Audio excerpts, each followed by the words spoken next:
हम बात कर रहे थे सिक्योरिटी एंड प्राइवेसी पे। जी देखिए जी, बात ये ना कि हमें अपने आप को भी अवेयर करना होगा। अच्छा, हमारे लोग जो है ना वो शॉर्ट टर्म कमाने की बड़े शौकीन है ना। आपने 11 घंटे की जो फ्लाइट है उसका कहते हैं कि आपके साथ एक ये हैक हुआ या कोई मिसहैप हो नहीं, गया। वो ये हुआ कि आप किसी ने आपसे पैसे मांगे दोस्त बन के। मुझसे नहीं मांगे ना। आप जैसे ही बाहर जाते हैं मुल्क से, आजकल का ये ट्रेंड है, आपकी फेक आईडी बन जाती है। कैसे बन जाती है? और फेक आईडी पे आपकी पिक्चर लग जाती है, उस पे आमना मलिक लिखा जाता है और आपको आपके फ्रेंड्स को वो ढूंढ के, उनके पास पूरा डेटा होता है, वो वॉच कर रहे हैं। आप इससे अंदाज़ा लगाएं ना, आप जैसे ही बाहर जा रहे हैं 90% लोगों की फेक आईडी पाकिस्तान में बन जाती हैं और वो फिर आपसे पैसे मांगना शुरू कर देते हैं। अब ज़रूरत इस बात की है कि हमें ये सोशल एप्स जो हैं इनको जब तक आप कंफर्म नहीं करते हैं, जब तक आप उस बंदे से फ़ोन पे बात नहीं कर पाते हैं, तब तक आप उसकी हेल्प ना करें। आप इतना क्योंकि हमारे पास इतना स्मार्ट सिस्टम तो है नहीं। जी आपने बिल्कुल ठीक कहा। देखिए, हमारे पास सबसे बड़ी बात है कि हमारे पास 2 सेकंड्स में आप एक व्हाट्सएप करके कन्फर्मेशन कर सकते हैं कि आया वो बंदा हमसे पैसे मांग रहा है या नहीं मांग रहा। अगर हम क्यों किसी पे ऐसे रिलाय करके पैसे भेज दें? ये हमारी अपनी गलती है कि हम इस तरह से। बट सर मुझे एक बात बताएं, फेसबुक पे वो बंदा पैसे मांग रहा है तो अकाउंट नंबर तो आपके ही नाम का टाइटल होगा ना? नहीं, वो अकाउंट नंबर भी नहीं। वो कहता है कि मैं हॉस्पिटल में हूँ और ये मेरा नंबर है, मैं इस हॉस्पिटल में, मुझे इस हॉस्पिटल में ये पैसे भेजें। वो प्रॉपर हॉस्पिटल का नाम बताता है, फिर वो बंदे वहाँ पे जाते हैं। एक पूरी माफिया, एक गैंग। अच्छा, ये जो आपने बात की, अभी किसी के साथ ये भी हुआ कि वो जो एटीएम के ऊपर खड़े होके वो जो एटीएम कार्ड्स बन गए हैं, चिप्स बन गई, वो क्या है जरा बताइएगा। उसमें भी ये है कि वो आपके जो जहाँ पर आप एटीएम नंबर डालते हैं ना, तो वो फिंगरप्रिंट से स्कैन कर लेते हैं कि वो फिंगरप्रिंट को फिर वो एक पेपर आता है, उससे आप वापस। तो क्या करें जब हम एटीएम यूज करें तो उसके फौरन बाद हमें क्या करना चाहिए? फौरन उसको रब कर दें? आप उसको से ही कर सकते हैं, रब कर सकते हैं। अब तो एटीएम बहुत सारी मशीन्स में वो नंबर भी आपका छुप जाता है। काफी उन्होंने उसको सिक्योर करने की कोशिश की है, काफी जगहों पे भी आने लगा है, काफी एटीएम मशीन्स में मैंने देखा है। एक और चीज़ का ख्याल रखेंगे। एक दफ़ा मुझे किसी ने बड़ी अच्छी बात बताई थी कि मेरे जानने वाले थे, वो जब मैं एटीएम से निकली और गाड़ी में जाके बैठी तो उनके फ़ौरन बाद वो एटीएम पे गए तो उन्होंने मेरी स्लिप वहाँ पे देखी और उन्होंने मुझे, खैर इतना कोई ख़ास कुछ भी नहीं था उसमें, लेकिन उन्होंने मुझे एहतियातन बताया। मुझे पता चलता तो मैं बैलेंस तो देख लेता। बैलेंस देख के ही बोला था उन्होंने कहा इतना तो नहीं था, चलो खैर है, लेकिन आइंदा के लिए तुम एहतियात करना कि बैलेंस स्लिप कभी भी वहाँ छोड़ के ना। अब तो खैर बैलेंस स्लिप पे पैसे लग गए तो लोग वैसे ही नहीं निकालते। कोई भी निकालता अब कोई नहीं निकालता, because you get the message on your. अच्छा, एक और अच्छी चीज़ हुई है, पहले मुझे बुरी लगी लेकिन अब अच्छी लग रही है। उन्होंने अब मैसेजेस में पैसों का अमाउंट लिखना बंद कर दिया।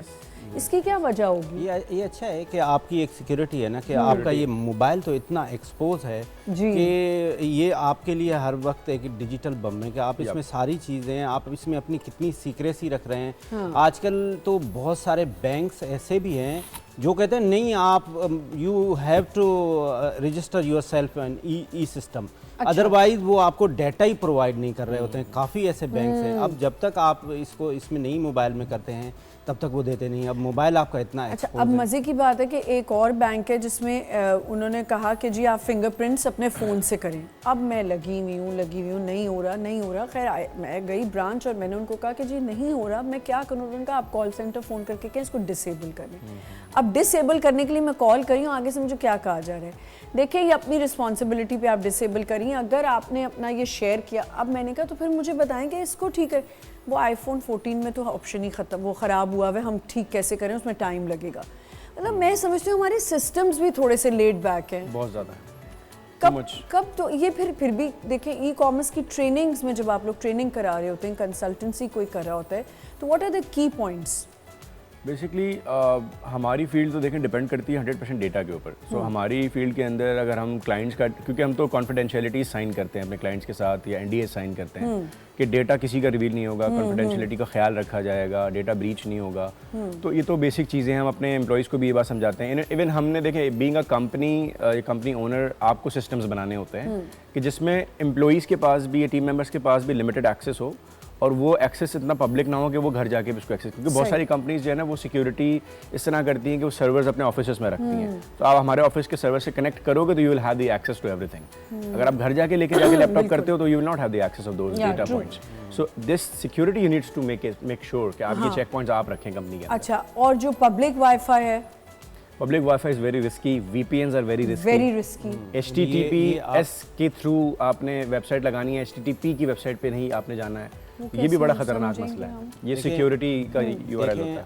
आप ये चीज़ें जब तक आम आदमी को तो इन चीज़ों का पता ही नहीं है ना। पता। अब उसको तो सस्ती वाईफाई चाहिए, ठीक है, उसको तो VPN यूज़ करने क्योंकि हमारे पास VPN के बगैर तो हमारे पास X नहीं चलता ना, कुछ भी नहीं चलता। हम उसको VPN को लाते हैं, फिर क्या करते हैं, वो VPN एक आपको ऑप्शन देता है, कहता है 30 डेज फ्री करने के लिए ये ऑप्शन। हमें मौत आती है कि हम पैसे दे दें, हम देते ही नहीं है। हम उसमें अगर वंस हमें एक तो ये आम कॉमन आदमी का, मैं अपनी बात बता रहा हूँ, मुझे तो ये डर लगता है कि मैं इसमें अपना जो क्रेडिट कार्ड है ना उसके नंबर डालूंगा, पता नहीं पैसे कट जाएंगे, वो भी कट जाएंगे, क्योंकि हम इतने टेक्नोलॉजिकली अवेयर तो है नहीं। तो हम उसको फ्री में ले जाते हैं VPN को। अब जब फ्री में ले आते हैं तो वो आपकी डेटा तो सारा उठा लेता है ना, प्लेट में दे देते हैं, आप उसको अपनी सारी चीज़ें दे देते हैं। अच्छा, फिर इसी ई-मोबाइल में आपके पास सारी बैंक्स के ऐप भी हैं, आपके सोशल मीडिया के टूल्स भी हैं, आपका व्हाट्सएप भी है।